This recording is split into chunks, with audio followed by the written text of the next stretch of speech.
Estamos aqui, certo, dando alguns nuances que diz respeito à curiosidade histórica.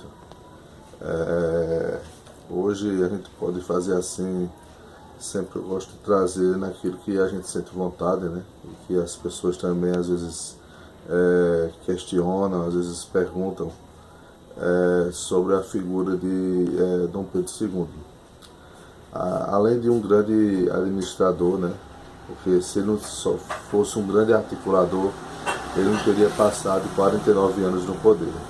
Então foi quase 5 décadas no poder, coisa que a gente vê de costume muito na questão da historicidade inglesa, né? Que a gente vê a linhagem das Elizabeths, que perduram, né, até os dias atuais. Então a gente vê Dom Pedro II como uma figura, além de articuladora, uma figura que tinha uma visão no aspecto não didático que a gente costuma dar em sala de aula, uma visão além ou fora do seu tempo, podemos dizer assim. Ele gostava muito de invenções, de tecnologia, certo? De coisas que estavam começando a aparecer em meados do final do século XIX. Então, vemos a figura do Dom Pedro II, ele vestido sempre, seja em pinturas de quadros, seja em fotografias, ele não como um imperador, mas sim com um chapéu grande ou com um sobretudo, né? Com uma roupa bem atual, bem contemporânea para a época. Isso é uma coisa admirável, porque ele sempre tentava passar, e já estava passando de forma prévia, um surgimento de um lado republicano dentro do Brasil, certo? Estava sendo imperador, era o imperador, mas ele sabia que as transcorrências políticas, as divergências entre o lado republicano e o lado imperialista, iria se sobressair o lado republicano, porque tem as características do capitalismo mais evidente e mais forte do que o lado imperialista. Então a gente vê que a figura de Dom Pedro II, ele gostava de viajar bastante, foi até o Egito, passou 1 ano e pouco lá no Egito, foram em outras cidades da Europa, em outros países que diga, entre eles gostava muito de ir à França, e tinha uma formação ou formações acadêmicas das mais variadas possíveis, e gostava muito de direito, né, o curso de direito, então da questão da magistratura. Então a sua filha, Princesa Isabel, sempre teve uma proximidade muito grande dele, devido à dispersão e outros filhos deles que vieram a falecer. Então a gente pega a Princesa Isabel, uma vez conversando com ele, disse: pai, o senhor está me preparando para ser a sua sucessora no reinado, ou seja, no império? Aí ele disse: não, tu serás do povo e não do império. Ou seja, ele já estava avisando a filha que o império não estava ruindo, o império não entrou em decadência. O império, na visão de Dom Pedro II, apenas se transmutou para a república, entendeu? A prova é tanta que o Marechal Deodoro da Fonseca, ele foi criado, ele foi um filho adotivo, bem dizer, de Dom Pedro II. Seja na educação, com tutores que ele pagava, professores particulares, seja na formação militar, tornando ele marechal, e é onde deu origem à República da Espada, né, em 1889. Né, que muita gente acha que foi um golpe militar, que foi o primeiro golpe militar do Brasil. Alguns historiadores, de forma equívoca, falam até isso, né, e que o Dom Pedro II não sabia, e que a própria Princesa Isabel também não sabia. Nós vemos a Lei Áurea também, outro espectro também da visão de Dom Pedro II. Tá certo que a Inglaterra deixou bem claro, ou sim ou não invasão. Então a Inglaterra ainda tem um exército mais potente que o exército brasileiro, mas os fins de lucratividade com a escravidão já não dava mais aquela rentabilidade que se deu-se há 2 séculos atrás, podemos dizer assim.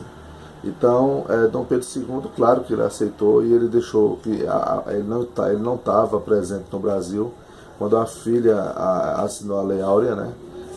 E ela já estava respondendo por isso, A questão a lei Eusébio de Queiroz, a lei do ventre livre, a lei disso, a lei daquilo, já era uma preparação, entendeu, para a libertação dos escravos, né?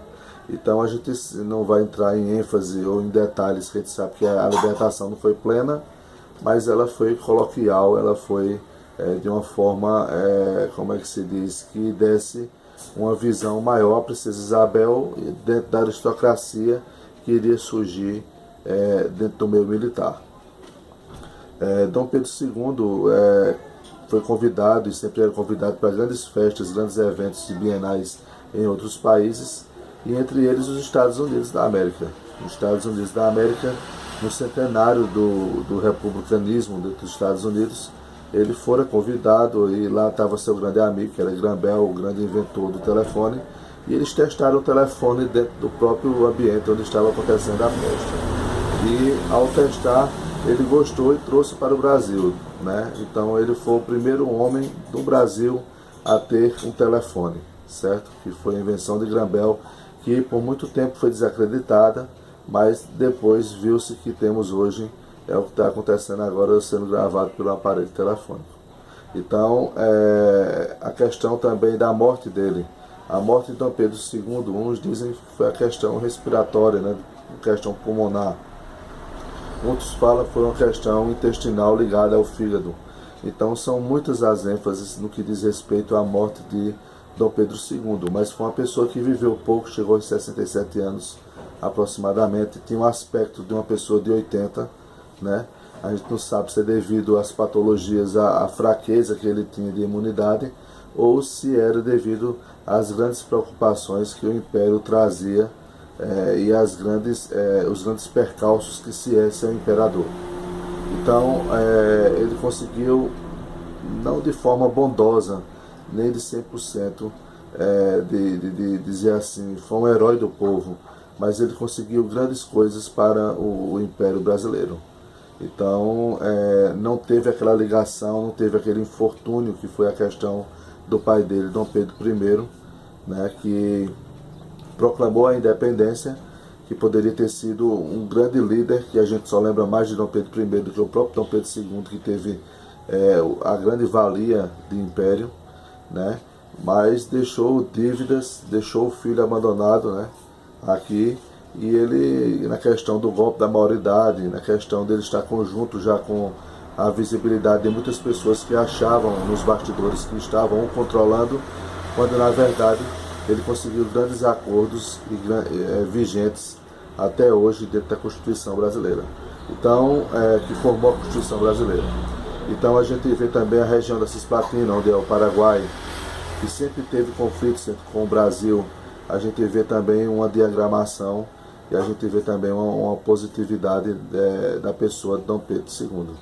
Então, Dom Pedro II, essas são as poucas curiosidades que eu estou passando para vocês, né, que foi o primeiro telefone adquirido por ele, gostava da máquina de datilografar, assim quando chegaram no mercado, ele chegou a consumir ela, comprar, e de fazer viagens, né, e sobre a questão também dos trajes que eu falei há momentos atrás, que ele não usava aquelas roupas pomposas, né.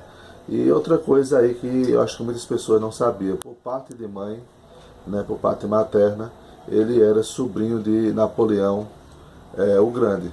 Napoleão, que foi um grande perseguidor do avô dele, Dom João VI e Dona Maria, a bisavó dele, certo? Quando fugiram para o Brasil, eles estavam fugindo de Napoleão, que estava sendo a grande devastidão da Europa e estava conquistando quase que, podemos dizer assim, 30% ou 40% da Europa.